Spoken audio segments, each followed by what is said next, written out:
Ready 80 watts पर minute start. महोदय, देश का जो किसान है उसमें से लगभग 80% किसान सीमांत और लघु किसान हैं और केवल 20% किसान ऐसे हैं जो लघु और सीमांत किसानों के ऊपर हैं। देश के अंदर खेती योग्य जितनी जमीन है उसका 80% लघु और सीमांत किसानों के हाथ में है।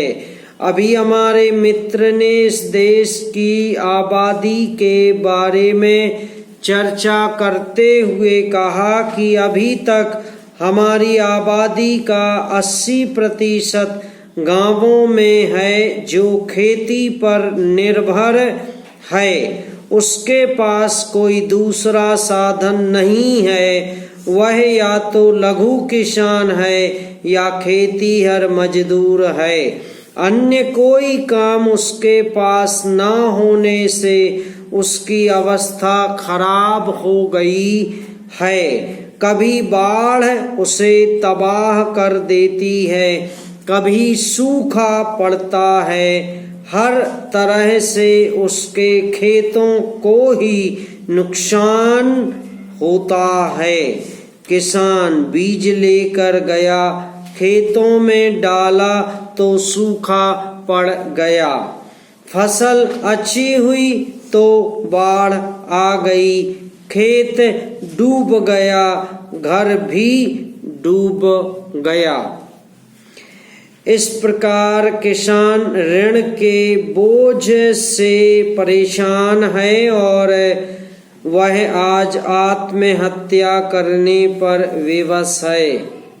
सचमुच में अगर आप किसानों को बचाना चाहते हैं, उनको आगे बढ़ाना चाहते हैं, तो मैं निवेदन करना चाहूँगा कि आप इस पर विचार करें। पैरा महोदया, सदन के सामने यह विनियोग विधेयक जो लाया गया है, इसमें यह व्यवस्था दी गई है कि भारत की संचित निधि में से 1 अरब और 60 करोड़ रुपए से अधिक धन निकाला जाए और उसको देश की उन सेवाओं पर खर्च किया जाए जो अनुसूची में दिए गए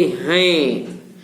उदाहरण के लिए, जैसा कि हमारे पूर्व मित्रों ने कहा है, संभवतः इस विनियोग विधेयक में जिन जिन कामों के लिए और जिन जिन मंत्रालयों के लिए जितने धन की आवश्यकता है उनकी यहाँ सूची दी गई है। इस वर्ष पिछले वर्ष की अपेक्षा जो विशेषता रही है वह यह है कि जब से यह बजट आया है तब से देश के सारे किसान और उनके साथ ही साथ हमारे खेत मजदूर कुछ प्रसन्न दिखाई दे रहे हैं। इस सरकार और सत्तारूढ़ दल के अनेक मित्र बार बार यह बात कहते फिर रहे हैं कि देश में हरित क्रांति आ रही है। इससे पूर्व भी कांग्रेस पक्ष की ओर से समय समय पर इसी प्रकार के नारे दिए गए। कभी यह कहा गया कि आराम हराम है, कभी जय जवान जय किसान का नारा दिया गया और आज तीसरा नारा हरित क्रांति का लगाया जा रहा है। समाप्त।